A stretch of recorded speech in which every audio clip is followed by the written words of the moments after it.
Hi, I'm Emily. And I'm Mary. Welcome to Chatterbox Box, an F1 podcast. Box.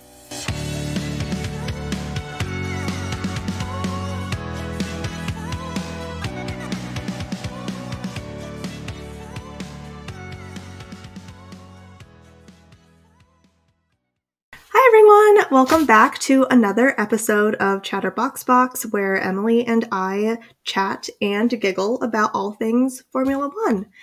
In our last episode, we had giggled a little bit too much about Drive to Survive and their latest season, number 6. So we talked briefly, we talked a lot about episodes 1 through 4, and this is essentially just a continuation of our reaction. And we'll start this off with episode 5, and hopefully we'll be able to complete the whole season.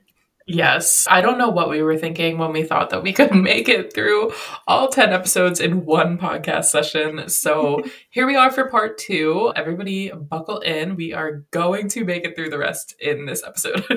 So kicking it off with episode 5, I think this was my favorite episode of the season. Reviewing my notes, every single bullet point is in all caps. I was so excited. If you all have been listening to us for a little bit now, you know that we are obsessed with finding out the reason behind Esteban and Pierre's dislike for each other. And in episode 5 of Drive to Survive season 6, we finally got the lore. We got the lore. We can finally understand what is up with the beef between Esti Bestie and Pierre Gasly. Yeah, I'm going to be so for real. I feel that they explained it pretty thoroughly, but I still don't understand why they don't like each other. I did not realize how deep this went and how long they've known each other. I had no idea that they're from like the same town in France. I didn't realize this also went all the way back to like their karting days, and this has been going on for a long time. Yeah, the other note that I have with that is that essentially they were friends when they were younger. And at one point, I think Pierre won like P3 during a championship type of race. And then he was disqualified. But essentially, while they thoroughly explained what happened, their friendship kind of just collapsed after that. I think because of their competitive nature, which is so sad because like I moved around a lot when I was younger, and I don't have friends that I've known since I was like in diapers, basically. And it sounds like they were within like a 20-minute distance between the two of them. So they definitely probably grew up with each other in diapers. Yeah, it's like so sad. I have a bullet point. It's in literally all caps, completely misspelled. And I said, is Esteban and Pierre deeper than Brosades? Because this has gone like way farther back than I think Lewis and Miko did. So I'm just saying, I did not realize that this was like such a deep history between the two of them. I thought they just like mildly didn't like each other, and I was shocked to get all of this information. I feel like I need to rewatch this episode because I am just like shocked.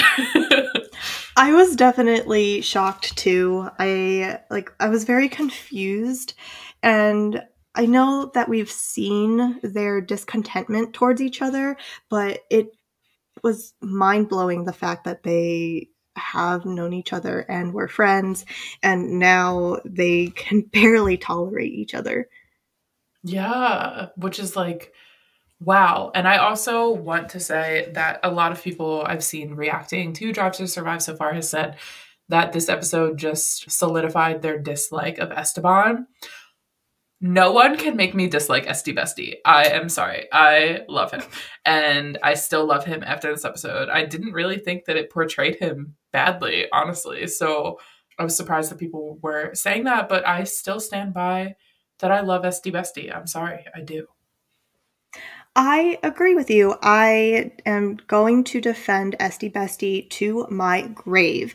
Yes, some of the things that we saw behind like Esty Bestie and his reactions around certain things didn't necessarily portray him in a good light, but he is amazing behind a camera. He understands like what it means to be a Formula One driver for the Formula One fans. So we definitely can see one, his like serious competitive side when he gets inside a car, but outside of that car, he is like one of the people. He like gets everyone kind of hype about Formula One, and you can't fault him for that. He's just a serious competitor. Yeah, and there was a scene where they showed his house, like his childhood home, and it just seemed so humble and like normal. And that just made me like him even more. I also think that you and I are both like people. Like we tend to like pretty much all the drivers. I think the only driver we both really don't like is Max. But even Max, like we can find good things to say about Max. Like we're just not haters. I think we just like all the drivers. I can feel empathy for pretty much everyone if I try hard enough. So it's really hard for me to be like, I don't like this driver. I love you, Esteban. Yes, we are like very supportive people's people. I definitely don't hate anyone. I definitely have my like favorite drivers and my not so favorite drivers, but I think we are just able to see like everyone from just putting ourselves in their shoes and their perspective. And I think there's a story behind everyone, and sometimes the stories are very entertaining and other stories are not as great, but we're not going to be like, ew, like this driver sucks. Yeah, I genuinely feel like I root equally for all of the drivers. Like, I want them all to have their day. I want them all to win at their home races. I even want Max to win at the Dutch GP because it's his home race. I am happy if anyone is on the podium and gets a chance. I did have one, like, funny kind of bullet point I wanted to share with you because I wanted to see if you noticed this moment as well. But there is a moment, and I called it demonic Pierre Justin Bieber hair. Because he just like pops up, and it reminded me of that video you found of him ice skating. He had that same like energy, and he popped up and he had this like long Justin Bieber looking hair. It's when they were doing the flashback to like the background of the Pierre Esteban lore. Oh my gosh. Every time I see our drivers now that are on the grid, like flashback to 5-10 years ago, I find their images to be, one, very cute, but also, two, very hilarious. I'm so glad that I'm able to peek inside like their past, because if I was a Formula One driver, those pictures are not getting seen in the light of day. I'm sorry. That goes to my grave. It's so funny because I think like Pierre, Charles, Lando, George, like that whole like era of drivers, they all had the Justin Bieber haircut in like 2010, which like every single boy had the Justin Bieber haircut in 2010. But it's just so funny to see when they show the throwback videos and photos. Yes. The other thing that I found so hilarious, like in the beginning of the episode, Pierre was doing a quick photo shoot and he called himself like Pierre Clooney. I was absolutely dead. I was like, okay, Pierre, like don't be so full of yourself. Like you're not Pierre Clooney, but you look cute. I also really liked that we got to see Pierre and his partner, Kika. I don't know why, I just love her. I don't actually know anything about her, but I feel like her energy is really chill. So I always get excited when I see her. She's one of my favorite wags with no substantiated reason. I just like enjoy her. I love her. I love seeing her. I don't know who she is, what she does, other than the fact that she's part of the WAG family. But I loved being able to see the both of them in a private moment. Her kind of hyping Pierre up. It was just so nice. And she looked like she was in her element. I don't remember what event it was, but they had the whole red carpet situation, and she just looked like she was so comfortable being in that space, whereas Pierre was a little bit nervous. So it was really nice to see the both of them find their bubble in a space that is and can be very chaotic. Yeah, I think they're really cute together, and it was nice to see them. The other thing I was happy about with this episode, I was glad they showed Monaco. For a while, I didn't think they were going to include the Monaco race. I don't know why this episode felt like really long, so after a while, I was like, oh my gosh, they're not going to show Monaco, and then they did, and I was happy. I am devastated beyond belief that they did not show the Esty Bestie on the podium baby clip. Really a missed opportunity. That was such a moment. Yes, I had that as a note. I was like, no Esty Bestie on the podium, baby! Exclamation point, question mark. I was very disappointed because I was looking forward, like after hearing that they were showing Monaco, I like flipped back to the bingo card and I was like, let's go, let's go, let's go. And nothing. Like obviously he was on the podium, but that was the end of it. I was like, in anticipation, nothing. I feel like it would have fit really well into the episode as well. So I don't know why they didn't include that. It was so iconic. And then when I saw that Alpine got a second episode in episode 7, I was like, maybe they'll have it. Of course they didn't, not to jump ahead to episode 7. I was very disappointed in that.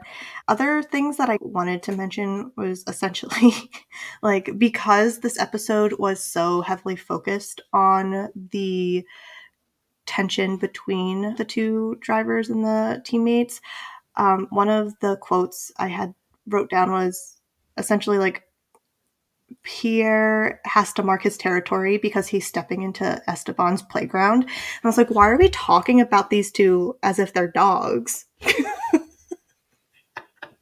That's so real.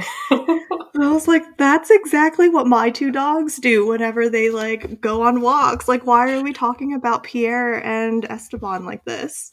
That is so real. I really enjoyed this episode. I really did, but I don't have much else to say other than that. Like, I honestly thought I would talk about this episode alone for 30 minutes, but I think that was probably my top episode other than episode 6. I think it was Willie Buxton who like said a very obvious thing, but I was like, LOL, okay, ... where he said, a crash like this is a disaster. I'm like, all crashes are a disaster. Right. I will say Will Buxton he didn't feel as obvious this season, like with his statements. He seemed to have brought more depth to his statements, maybe because I felt that Danica Patrick took over the obvious statement making, but that one was pretty bad. I was like, duh, man, of course it's a disaster.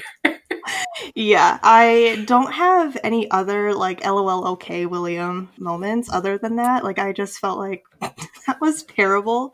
The other thing that I jotted down was during the karting event between both Esteban and Pierre, on the steering wheel, I had noticed maybe a Charles Leclerc logo like in the middle. I couldn't tell if that was exactly right, but it seems like it was, and I'm curious if anyone else had caught it. I did not see that. Yeah, Charles does have a karting business now, so I don't really know when that endeavor started, but perhaps they were just adding a little endorsement right there. True. Interesting. Yeah, and those are all of my thoughts for episode 5. Okay. Awesome. Moving on to episode 6.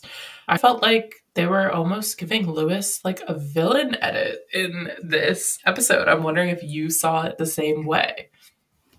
I definitely saw it the same way. I think they were showing Lewis in a light where he doesn't love doing PR and he really doesn't enjoy those types of events, which I think you can already get a glimpse of considering he's not typically in Drive to Survive aside from a few moments. You don't really get the cute like C2 type of footage either that Charles and Carlos do throughout the season. I think he might be on par with Max not liking PR, but in this episode it seemed like he just did not care and he was just doing his own thing, which did not seem like him, or I didn't think it portrayed him accurately. I definitely agree with that. I was taken aback because that didn't seem like how he usually seems in press or in interviews. Similar to SD Bestie, like, y'all can edit this however you want. You cannot make me hate Lewis. It's not going to work. Sorry. It was just giving the energy of like, I don't even know if it's that Lewis hates doing press or it's just that he's so busy that he doesn't like having his time wasted. I feel that way as well sometimes. Like, obviously, I'm not as busy as Lewis, obviously, but I sometimes get like kind of anxious when I feel like I'm wasting time. So I wonder if that's how he was feeling. I also thought Lewis was really relatable in this episode because it was reminding me a lot of like when you would do a group project in school and you knew that you were right, but no one else on the team agreed. And you have to just like eventually just bend to the team because no one else is listening to you. And then you end up getting feedback from the teacher or getting like points docked about the very thing that you were like advocating for. That was his whole energy with the car. And I was like, oh, that is so relatable. I was so upset for him, considering the fact that I think both of us have been in that position where we just were not listened to and we either were not the majority or, like, for some reason, like, no one thought that our perspective was strong enough and they decided to do things differently. It, like, really broke me down just seeing how Lewis, by the end of it, was just like, I don't know what to tell you guys. Like, his whole like demeanor broke down, and I don't know, it just seemed like he felt really dejected, which is definitely not something that you want to see from one of your top drivers, a 7, maybe 8 world like champion. Yeah, I felt that this was a really valuable episode because it gave a lot of insight into the tension that was building at Mercedes that helped to lead to his decision to switch to Ferrari. I was also just thinking about like, wow, he's been at Mercedes for 10 years. Like, in this day and age, a millennial staying at a job for more than 3 years. Wow, unheard of. 10 years. And this is his first time thinking, like, let me shake it up a little bit is honestly impressive. Obviously, for a while, he had no reason to leave. There was an extreme Mercedes dominance, but I'm surprised he didn't think about leaving a little closer to 2021 after, you know, they began to go downhill. But I really, really want to know what else happened between this episode and or like the stuff that was going on at the time of this episode and him deciding to sign for Ferrari, because the whole episode was called like Leap of Faith and it's about him taking a leap of faith to stay on with Mercedes, and he even refers to himself like, I'm a Mercedes driver in this episode. So I'm like, what else happened? Like, there had to have been some other like significant events that led to it because he just seemed like pretty sure in this episode, and I just still feel like we're missing some puzzle pieces. I definitely think that there were gaps. I think there were the podium tensions as well that didn't get covered in this episode when like Lewis was on the podium and none of his teammates were there but Ferrari, and the Ferrari team were there to encourage him and celebrate with him. So I'm curious, what else were we missing, like outside of those events, and what happened between, say, like November to like January? Was it the fact that they still didn't listen to him? Because him and Toto, they seem to have a very good and a very strong relationship. I think the both of them essentially said that they were family. And after 10 whole years of working together, I hate the whole like corporate, we're a family shtick, but I can definitely understand why both Toto and Lewis would say that, because that's a big chunk of your life. I think that's essentially like a quarter of Lewis's life. Yeah, and I do think that Lewis sincerely has like a deep relationship with Susie Wolff, as both of them being pioneers in the industry and having to deal with being a minority in the industry. I think they've bonded on a really deep level over those things. And I think that that relationship will definitely continue regardless of whatever team he's on. I think Lewis is still going to be the one showing up and supporting F1 Academy and supporting Susie's endeavors no matter what. Like, he could be not even in F1 anymore, and I think he'd still be showing up to support that kind of stuff. So I really did like the insight into his relationship with the Wolff family. Yeah, I agree. There was one scene where Toto and Lewis talked to each other, essentially clearing the air and the tension between one another. Essentially, Toto had recognized that keeping the same concept and keeping the same car was a really bad move, and just addressing the fact that, yes, he made a decision and the decision was wrong. And we get that scene where Lewis says, well, you can stay here for 20 to 30 years, but I can't do that. Mm-hmm. And you can see there was just a split second where I think Toto was shown, and you can see like the tears like building up. And I was like, oh, Toto, my heart, poor thing. So you could definitely see the bond. I feel like Toto really takes his job like so seriously. And I've liked hearing some of the comments he made throughout the season about, we owe Lewis a winning car. We owe George a winning car. This is serious. And you could see how much it was weighing on him in his off time when he's with his family, and just seeming so weighed down by all the responsibilities that he has to the team. Yeah, he overall seems like an excellent team principal, and I can see hints and glimpses of James kind of pulling that same like leadership style from Toto, because they've worked together for quite some time as well. So it's nice to see that there's going to be a continuation of that Toto type of leadership. Yeah, for sure. I also really liked seeing behind the scenes of Toto's life outside of F1. I was thinking about how I can't imagine how hard it is to work in F1 and have kids. I don't know a ton about their arrangement, but I don't think that the kids are coming along to the races. I think they do go to probably like a private school, but I think they do go to in-person school. But obviously, Toto is traveling probably over 200 days of the year, and Susie is as well, now that she's super involved in F1 Academy. So it just makes me wonder how hard that must be, how many events that they're missing, how many, sporting events or school choir concerts that they have to miss out on. And it must be so hard, honestly. Like, hats off to them. Yeah, I loved seeing the whole Wolff family join together. They were on the sidelines watching Jack, their son, going like karting, and it seemed like everyone was enjoying it. Like, Jack was obviously having a good time, but you can see that when Toto and Susie are with him, it's literally just 100% focused on that bonding and that experience of being together as a family.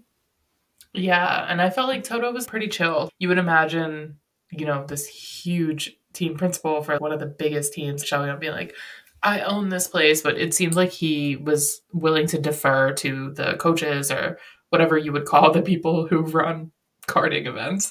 He seemed like he was willing to defer to their judgment, their leadership. He did step in to be like, get a better engine. But I felt like otherwise he was like, let my kid have his moment, which I thought was really cool. I also think that we got a few moments of maybe just generally throughout the season, Toto being a more almost like humble team principal than other ones. I think that really came into play in that first episode, the Aston Martin episode, where people are running to hold the door open for Mr. Stroll and like, oh my gosh, we need to fix this before he gets here. Meanwhile, like, Toto's willing to wear the wristband and just like stroll in and chill. So just interesting to see more behind the scenes. And I also liked getting little glimpses into him and Susie's dynamic. I thought that little scene was so funny where he's like, put your hand on my shoulder and look like you pity me. I was like, oh, that's so funny. I was like, that's so cute.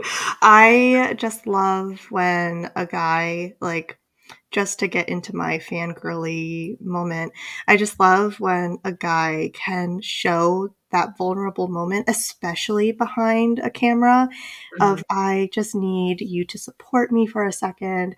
And like, this is a moment between you and me.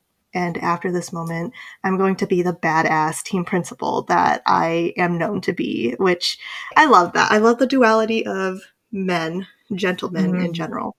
Yeah, I have to say I took that completely differently. I was like, oh, he's like playing to the cameras and he's like, haha, let's give them like a funny scene. I did not take that as him like actually sincerely needing support in that moment. Oh gosh. Okay. Maybe I just looked into it. My Delulu was just like Deluluing. Listen, it's hard to not be Delulu with Toto Wolff. I think that this episode did have a more somber, serious tone. I don't really have a lot of jokey things to say. I'm trying to look.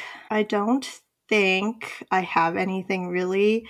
One, this Lewis photo shoot. Hot.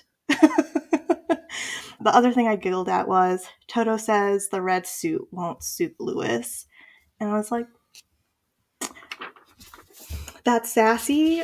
But if you guys have heard any or listened to any of our previous episodes, I stood by the fact that Lewis was going to be a Mercedes driver through and through, like through his retirement. So me and Toto are on the same page.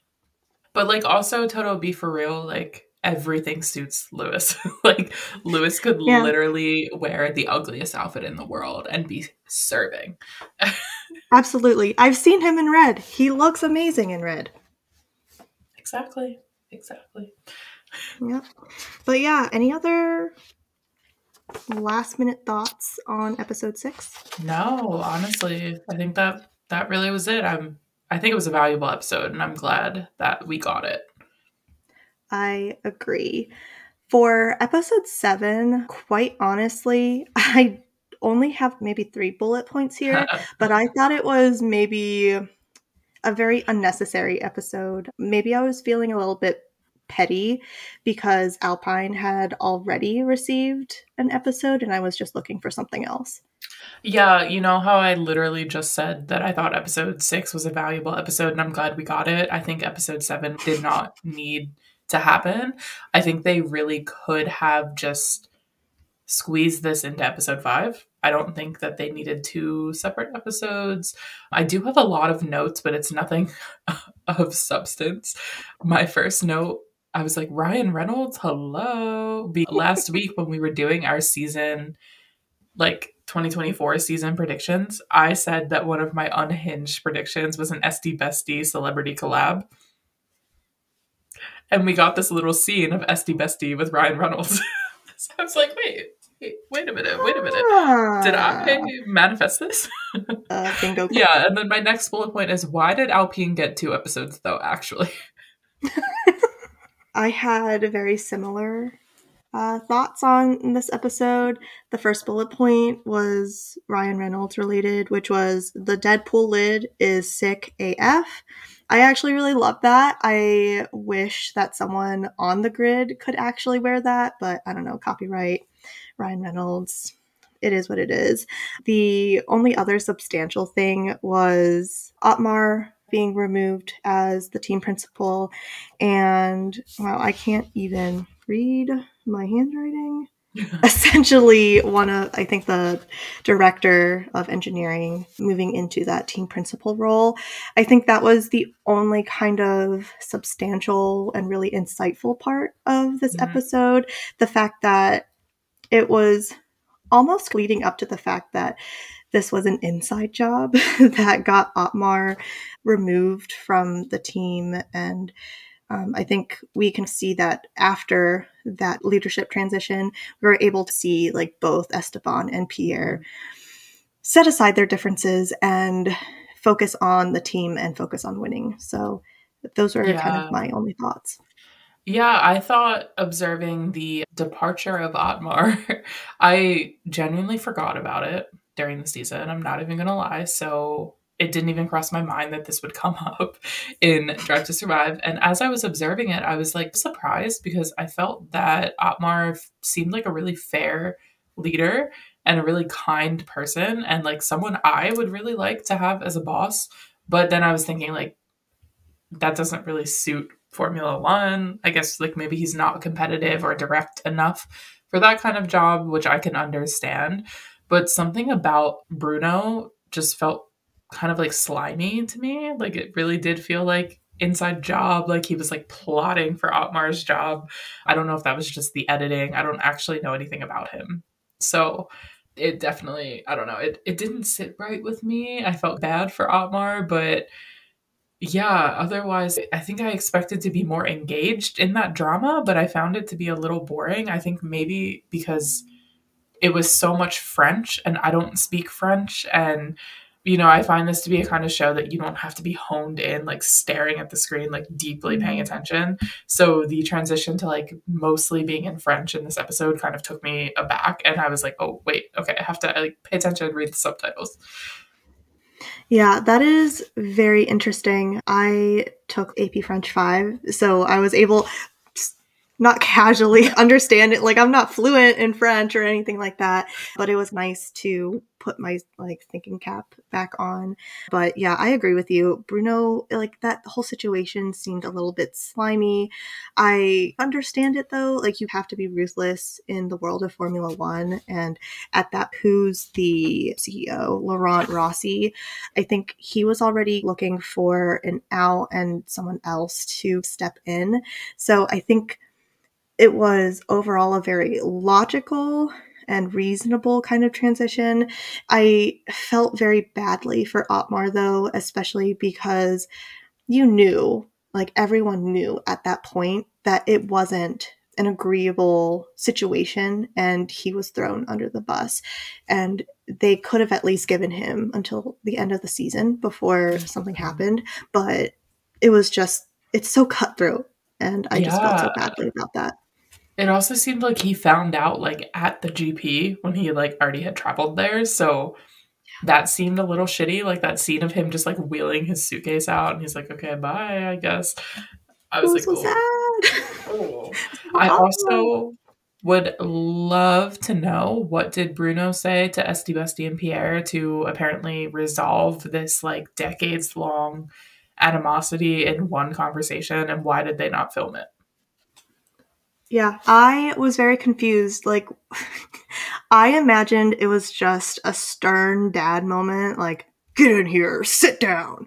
You guys are going to work through your shit, and if you're not, something's gonna happen and you're not gonna like it. And right. I don't know if that's accurate. I think Bruno, just based on the editing and how ruthless and almost cruel it was to immediately replace Otmar, that was just the conversation that I had imagined in my head. No, honestly, that's probably pretty accurate. I would have loved to be a fly on the wall for this conversation, though. Agreed. My only other like little LOL moment from episode 7 was there's this little scene where Christian Horner takes a picture with like some people from Selling Sunset, and he acts like super, super nice to them while he's taking the picture, and they walk away and then he like immediately starts shit talking them. Oh my gosh. Yeah. Someone, like for extra context, I think someone on his team was like, who was that? Were they footballers? And Christian Horner was like, no, it's like someone from Selling Sunset on like fucking Netflix or something. I was like, ooh, dang. But at least you know who they are. And maybe you watch Selling Sunset, because that would be iconic. I watch Selling Sunset and I would love to know his thoughts. I feel bad for those people, like if they watch this episode and they're like, oh, wow, I guess he really didn't want to take that picture with us.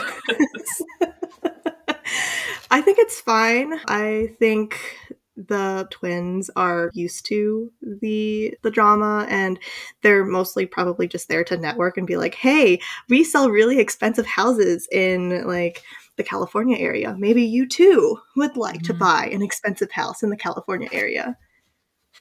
True. This is true. I think we can move on to episode 8 if you don't have any other episode 7 thoughts. No, that's it. I'm excited for Forza Ferrari, even though I Yeah. didn't have too much about it. Yeah, no, y'all, I'm struggling over here. I'm trying to keep my eyeballs open. My energy is fading. We don't usually film at night, especially not this late. So I am trying to revive my energy for these last 3 episodes, especially episode 8, because this was up there with 5 and 6 for me as a very, very exciting episode. And I want to start it off with a little quote because I thought this was so funny. They said there are 2 religions in Italy. There's the Catholic Church, and then there's Ferrari. I loved seeing all of the close-ups of the Jesus Leclerc picture. I don't have one, but now seeing so many Italians have it, unironically, I feel like makes me want to have a photo of Oh, Jesus yeah. Leclerc. I know. I was like, I need to buy one and put it right here for when we film. I do have an empty wall. Yes, yes. My next bullet point. This is going to be a hot take. I was like, wow, Carlos looks so hot and Charles looks so haggard. I don't know what clip in specifically I was referring to, but there was this one moment where they were together and I was like, oh, Charles, are you good?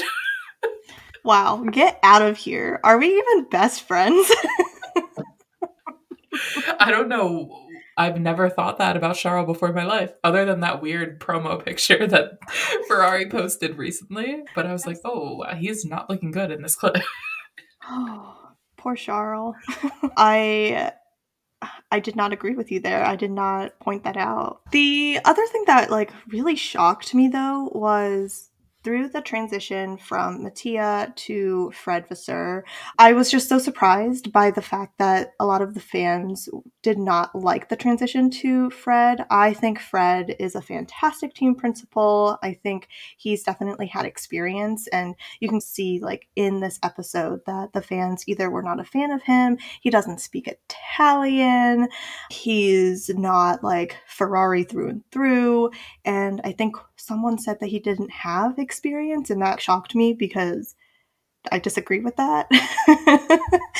Obviously his resume also disagrees with that, but it made me very sad for Fred, considering the fact that he really wants the team to do well. He's been there for Charles for a long time, and I think he just brings a different type of energy to the team and encourages more of a holistic team perspective rather than, yeah, we're going to prefer Charles and we're going to support Charles for all of the races. I think Fred had a really good head on his shoulders last season, essentially just being we're going to support Carlos here, and you're going to have to be 3 seconds behind to stave all of the other drivers so that we can get the win. And I was so sad about that, mostly because I think this was Singapore, obviously, because Carlos won, he won.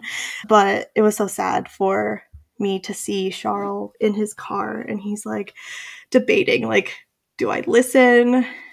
Do I push back? And ultimately, he essentially took an L for the Ferrari team. And Yeah. that was so admirable. Yeah, I liked how we got the radio with George and his engineer with they're going to sacrifice Leclerc. I was like, yeah, that's what they did. But I thought it was fair because they pretty much almost always sacrifice Carlos to prioritize Charles. This was the first time I've seen it flipped. So I was like, yeah, makes sense. You're fine. He looked haggard, so it's worth it. It's fine. It's fine. I thought Charles handled it really well and was very fair about it. So that was nice. And he was very gracious when he ends. He's like, good job, Carlos. Killed it. Yeah, I loved that. I didn't love that he had to take a step back, but in the moment, it was the right thing to do.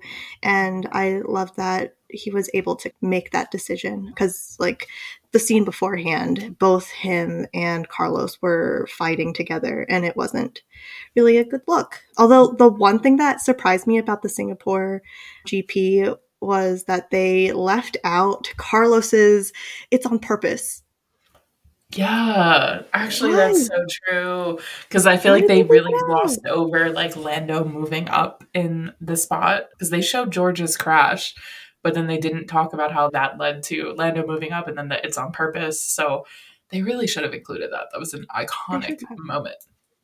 Absolutely. Especially seeing the Lando Carlos friendship. Something about this episode too. I don't know if I was just entering in peak delusion because it was like my 8th hour of Drive to Survive in like a 12-hour span.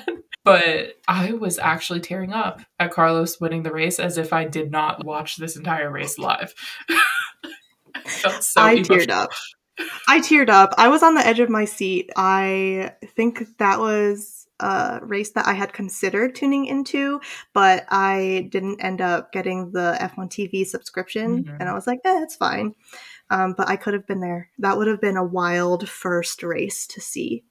Yeah, I watched this entire race live, but I was on the edge of my seat watching this episode as if I did not see the whole thing. Like they edited this really well. They dramatized it really well. I felt like I was back in the moment watching it. And then when he won, I was literally like tearing up and I was like, wait, like I've seen this before. Amazing. My only other like LOL hot take was I was thinking about how there are so many memes right now about like Lewis going on Duolingo to learn Italian. But then I was thinking like Fred doesn't speak Italian either, so they must have had to have made some accommodations this year and maybe Lewis will be fine. I think Lewis will be fine. It'll be fine. As long Yeah. as he's able to say like buongiorno, ciao, and then Yeah, like jump exactly. into English. It's He's gonna be fine. fine. He's gonna be fine. Yeah. But yeah, on to episode 9, our second AlphaTauri episode. I loved this episode, really enjoyed it. For some reason, I think again, I was in peak Delulu. This was now like hour 9 of this show in a 12-hour span. My notes are so serious. Like, I really took this episode very seriously. Wow. I have so many bullet points. Wow. I actually wrote a lot too. Yeah, this is just like a really intense episode. The first thing that I think really stood out to me was just seeing the light come back into Danny's eyes. Like, it was just heartwarming. That made me feel so happy. The other thing that, like, I think potentially the only LOL thing that I had was Alex Albon calling out the Danny Rick storyline. Like, he was spot on. I was like, ooh. Like, after his Formula One career, he can be a producer on Drive to Survive. I also wrote down like that was an LOL moment, just like him and Logan talking about it. And Logan is just looking at him like fully enraptured and like, engaged.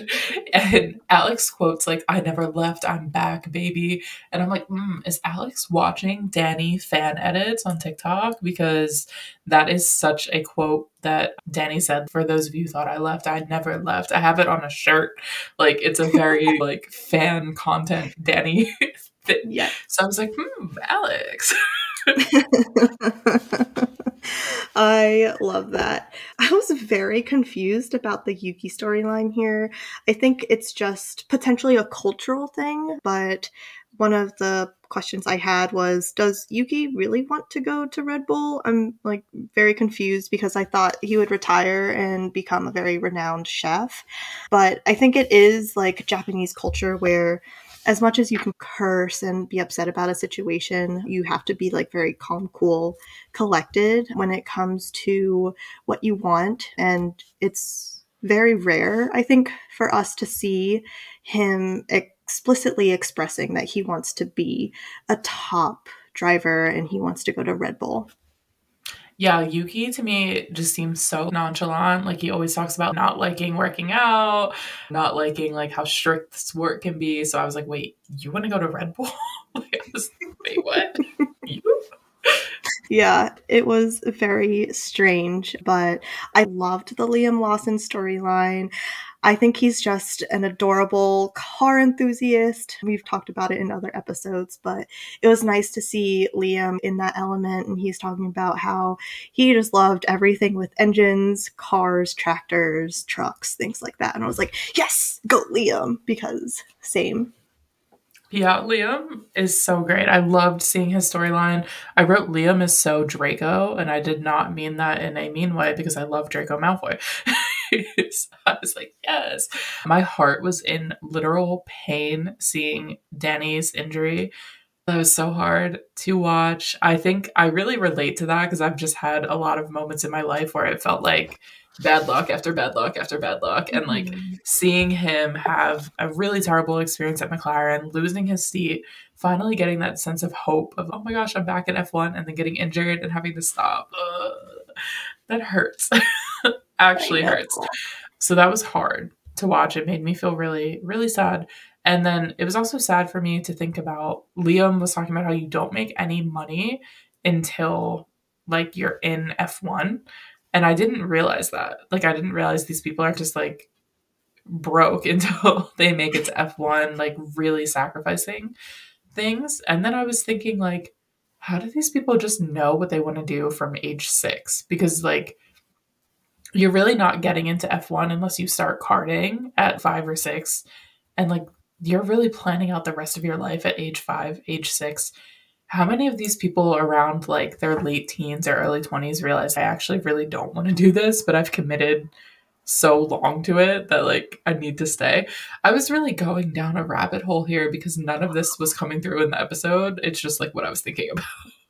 That's amazing. That truly is amazing. I didn't really think about that, but yeah, like when I was 5 or 6, I wanted to be a singer and I wanted to be an actress. Like I wanted to be in Hollywood. Obviously, I am not in Hollywood, and I think I would probably cry if I was, because I'm an introvert, and that would be so much stress and pressure for myself, like just knowing who I am now, that I don't think I would be a good celebrity.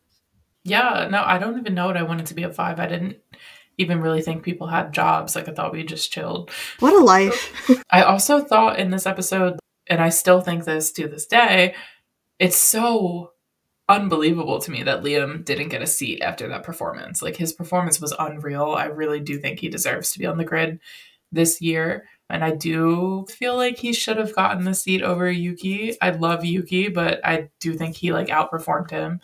And I like Danny better than Yuki, so I'm not going to say he should have gotten Danny's seat. Sorry, Yuki. Yeah, I think this episode highlighted how awesome Liam is behind the wheel. I would be like super curious to see how he compares to Oscar, just two potential rookies. I am genuinely sad that we can't really see him this season going through the motions, but I'm hoping like potentially in 2025 that we're able to see that, manifesting, knock on wood, all of that, because he definitely outperformed Yuki, and he just did so well. Like, he was nervous, but he was so like, I felt once he put his helmet on, everything else like shut off, and he was so focused on kind of the mission to win the race. Yeah, and I also really liked getting to see his family. They seemed really sweet and like super supportive, and it was just cute. Yeah, I love the scenes where like they hugged him, and Liam at one point was like, "Oh, I'm so sweaty," and I think it was his sister who was like, "I don't care," or maybe his mom who was like, "I don't care." That doesn't sound like a sister thing to say. But then like in another scene, his dad is like, "Ooh, you're a little bit sweaty there, aren't ya?" Yeah, they just seemed like such a wholesome family. It was really cute. Absolutely. Any other kind of comments on episode 9? No, I don't think so. I think episode 9 was really strong. So leading into episode 10, my overall thought of episode 10 was that it was a lackluster follow-up to episode 9 and a sad like last episode of the season. I don't know, it just ended flat for me. Yeah, for me too. Like, this was episode 9, like almost takes up the whole page. Episode 10. Yeah. For the like peer listeners of our podcast, like episode 10 is less than half the like page, which is kind of sad. It was just kind of like, oh, that's it. I don't even really have a ton of notes. I was baffled that Charles was doing this like intense ski adventure thing in the middle of the season. I was like, that seems so dangerous. I think I would have thought they are like a little more strict with what they're allowed to do during their off time to prevent injury or risk of injury. So I was like, wow, this is very intense. I can talk about that actually because I watch Charles's vlogs and this confused me a lot. That was more of a preseason thing of 2023. So it was very odd to see like both Carlos and Charles like training very intensely towards the end of the season, but that was actually like preseason of 2023. Oh, yeah. No, I guess that does make sense because it's like every episode follows a team like throughout the whole season. But then it's also like the show is trying to follow the season chronically. So that does make sense. Yeah. I really liked the one quote, you put your money on black or you put it on red, and it's Mercedes versus Ferrari. I love that analogy so much. One, because I didn't really think of it, but if you're in Las Vegas, you're going to gamble, and it literally is like black for Mercedes, red for Ferrari. I thought that was like a really good quote. Yeah, I think I actually forgot how close it was for second in the constructors. Like, I don't remember it being that close, but it really was that close. Like, there actually was some pretty exciting moments of this season other than just like Max domination. So it was cool that it was really like up into the wire who's going to be second. Yeah, I was so disappointed about the freaking drain cover. That was so disappointing. The fact that it wasn't even Carlos's fault and he got penalized for it. It would have been a little bit less close of a race, I think, between Mercedes and Ferrari if it hadn't happened. But you know that the rest of the Mercedes team are like, heck yeah. Like, this is like a little bit easier for us now. Yeah, like rewatching this really brought me back to when it was actually happening and how unfair it felt. Because I was like, oh, this sucks. Yeah, I mean, I was really excited that Charles, like, we were able to see Charles overtake Checo, though, in Vegas. Like, Vegas, I think, by far is one of my favorite races that I've seen, keeping in mind that I watched the last quarter of the season. But, like, top moment for me. It was a very exciting race. There was definitely a lot of controversy behind having a race in Las Vegas. So it was really nice to see how exciting the race was at the end of it. Yeah, I loved getting all the Vegas footage. I think the Vegas race was like so camp. I loved getting the behind the scenes of like the Hunger Games intro, like the moments before that, and trying to tell them what is expected of them. And the drivers are like, oh my gosh, like, do we have to do this? I thought that was so funny. It was so funny. I think I have one more kind of thing that would be perfect for the end of this episode. So I'm going to leave it at that. Do you have any other thoughts about episode? I had a few other thoughts. I think I said, like, in general, I just felt defeated, like, rewatching Max win again. Like, I was like, oh, we're even ending on this in Drive to Survive, but we didn't get any Max or Red Bull all season. So it felt even more just, like, abrupt and disappointing. And then I also was thinking about Gunther. Like, Gunther, of course, has the classic Gunther scene where he goes to call Jean. And I was like, does Jean even come to these races anymore? It just highlighted what we've generally been talking about with Haas and how I almost feel like Gunther got the scapegoat role of just putting everything on him. But I don't think Jean was even going to the races this season. Like, why was he not at the final race of the season? That just feels weird. And then, of course, we got the final little end plate of like, and Gunther's contract was not renewed. And I was like, oh, wow, that made me so sad. Yeah, that put tears in my eyes again. Just really highlighting the difference between Gene Haas and Lawrence Stroll. Like, Lawrence seems to be there not only for his son Lance, but for the team in general. Like, genuinely seems to be very involved in the growth of the team, and he's like fully invested, not just financial investment, but like time and energy and motivation. And I'm curious if it would have helped the Haas team if Gene was there to encourage the rest of the team and all of that. So it's very interesting to see the stark difference of that. Yeah. Gunther, gonna miss you, man. Yeah, we will miss you. I did hear that he is going to be essentially an analyst for Formula One in the next season on a German broadcasting network. So it's not going to be the last that we see of him, but maybe, unfortunately, the last we see of him on Drive to Survive. Bummer. Mm-hmm. Well, I did say I had one thing that I wanted to share. This was very interesting. Essentially, a quote from Christian Horner saying that it's very rare to see a Formula One driver dominating a season like this, and we probably won't see this kind of domination again. Like, it's going to be so rare. And honestly, like, Christian, please speak that into existence. I Please. not only want to see more excitement in this season, I'm essentially manifesting that, like, Max is going to be super challenged and potentially he won't be the world champion for 2024. Honestly, that was a perfect last bit for episode 10. If y'all have made it this far, you know, we started off part 1 so giggly. And we are here at the end of part 2. Both of our energy is down. I think we are both going to crash and immediately go to sleep after this. But this was so fun to do. It was awesome to watch this and be able to recap it. And I am so excited that the next episode we post after this is going to be about Bahrain. I am so excited celebrating that we made it through this Drive to Survive season and super excited to see what's to come for the 2024 season. But thank you so much, everyone, for tuning in. Please let us know what your thoughts are around Drive to Survive. What were your favorite moments? What were your least favorite moments?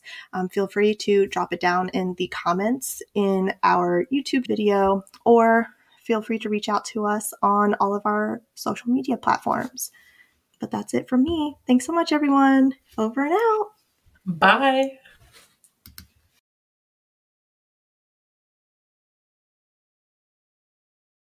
Bye, F1 world. No, not yet, not yet. Oh no, I'm saying like bye for today.